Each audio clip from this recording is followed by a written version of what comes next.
નમસ્તે તમામ મિત્રોનું આપણી યુટ્યુબ ચેનલ રશ્મિ વિજય સ્ટોરીઝમાં હાર્દિક સ્વાગત છે.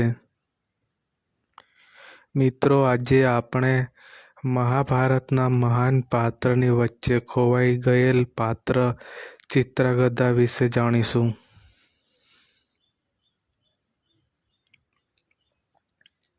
વિશ્વનું સૌથી મોટું મહાકાવ્ય જો કોઈ હોય તો એ મહાભારત છે.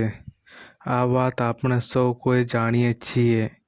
મહાભારતના પાત્રોની વાત કરીએ તો આપણને એવો ખ્યાલ આવે કે 5 પાંડવો હતા અને 100 કૌરવો હતા. આ સિવાય શકુની, અશ્વત્થામા, હિડમ્બા, ઘટોત્કચ જેવા અન્ય કેટલાક મહત્વપૂર્ણ પાત્રોનો ઉલ્લેખ મહાભારતમાં છે. પરંતુ મહાભારતમાં એવા કેટલાક પાત્રો છે કે જેને આપણે વર્તમાન સમયમાં વિસરી ગયા છીએ.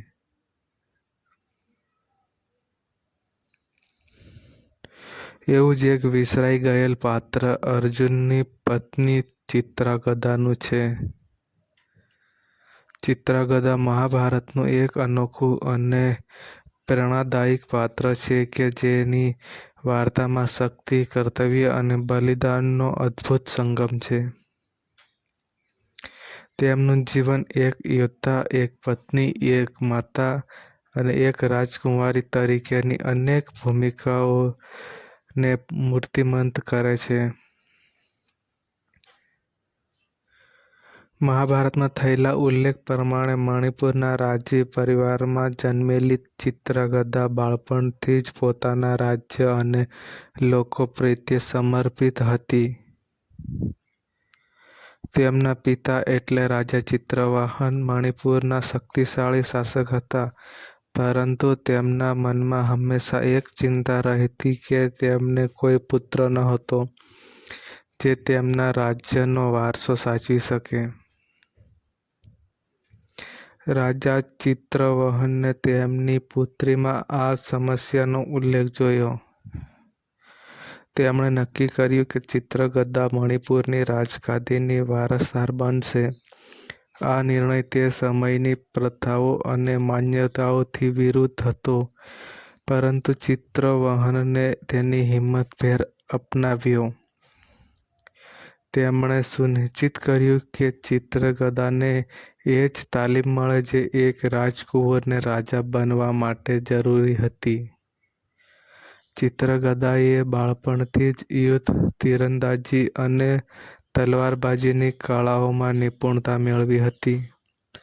આ સાથે તેઓ રાજનીતિ અને વહીવટની ઝીણવટથી પણ વાકેફ હતા.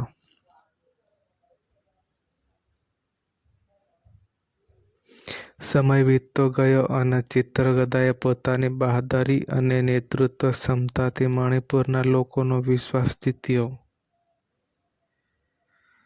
તેમની ખ્યાતિ દૂર દૂર સુધી ફેલાઈ ગઈ. આ તે સમય હતો જ્યારે મહાભારતના મહાન યોદ્ધા અર્જુન પોતાના વનવાસ દરમિયાન મણિપુર પહોંચ્યા હતા. અર્જુન તેમની તીરંદાજી કુશળતા અને યુદ્ધમાં નિપુણતા માટે પ્રખ્યાત હતા, પરંતુ જ્યારે તેમણે મણિપુરની રાજકુમારી ચિત્રગદાને જોઈ ત્યારે તેની સુંદરતા અને બહાદુરીથી પ્રભાવિત થઈ ગયા.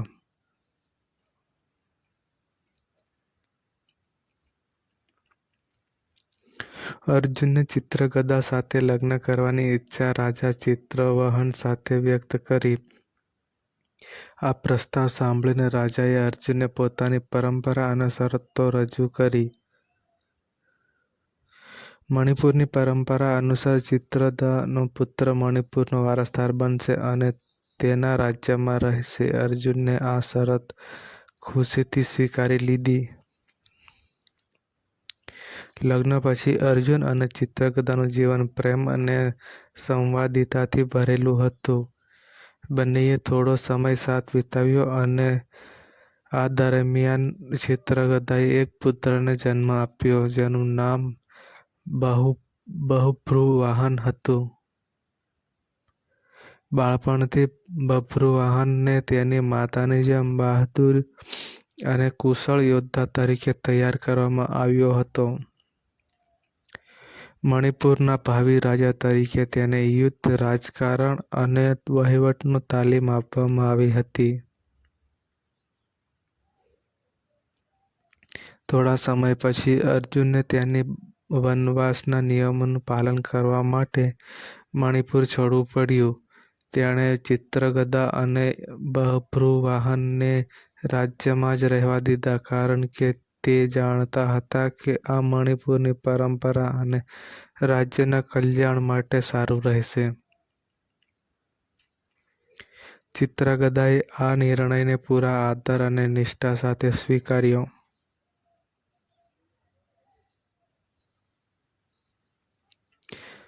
વર્ષ પછી મહાભારતના વિનાશક યુદ્ધનો અંત આવ્યો. પાંડવોએ કૌરવોને હરાવીને હસ્તિનાપુરનું રાજ્ય પાછું મેળવ્યું. પરંતુ આ મહાયુદ્ધે ઘણા સંબંધોને તોડી નાખ્યા હતા. આ યુદ્ધ પછી અર્જુન ફરી એકવાર તેમની યાત્રા દરમિયાન મણિપુર પહોંચ્યા. તે સમયે બભ્રુવાહન એક પરિપક્વ શાસક બની ગયો હતો. અર્જુન મણિપુરની સરહદમાં પ્રવેશ્યો, પરંતુ બભ્રુવાહનની સેનાએ તેમને ત્યાં જ રોકી દીધા. ગેરસમજને કારણે બંને વચ્ચે યુદ્ધ થયું. આ યુદ્ધમાં બભ્રુવાહને તેના પિતા અર્જુનને હરાવ્યા હતા. આ ઘટના મહાભારતના ઇતિહાસમાં એક અનોખો અને અણધાર્યો વળાંક છે. જ્યારે ચિત્રગદાને આ વાતની ખબર પડી તો તે તરત જ આ યુદ્ધના મેદાનમાં પહોંચી ગઈ. તેણે બભ્રુવાહનને અર્જુનની વાસ્તવિક ઓળખ વિશે જણાવ્યું. જ્યારે બભ્રુવાહનને ખબર પડી કે અર્જુન તેના પિતા છે, ત્યારે તેને પસ્તાવો થયો. આ ઘટનાએ પિતા અને પુત્ર વચ્ચે નવી સમજણ અને સંવાદિતા સ્થાપિત કરી. અર્જુને બભ્રુવાહનની બહાદુરી અને લડાઈ કુશળતાની પ્રશંસા કરી, જ્યારે બભ્રુવાહને અર્જુન પાસે ક્ષમા માંગી.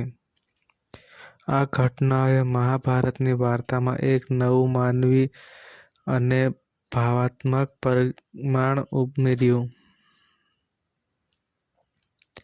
ચિત્રગદાનું જીવન માત્ર એક યોદ્ધા રાણી તરીકે જ નહીં, પરંતુ એક માતા અને એક પત્ની તરીકે પણ પ્રેરણાદાયી છે.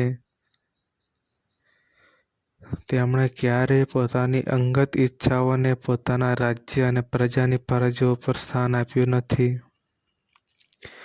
મણિપુરની સમૃદ્ધિ અને સુરક્ષામાં તેમનું યોગદાન અમૂલ્ય હતું.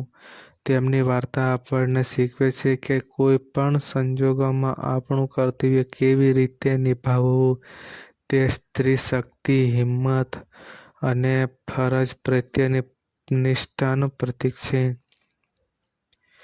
ચિત્રગદાનું જીવન એ વાર્તાનો પુરાવો છે કે સ્ત્રી તેના પરિવાર અને રાજ્ય બંને માટે સમાન રીતે સમર્પિત હોઈ શકે છે.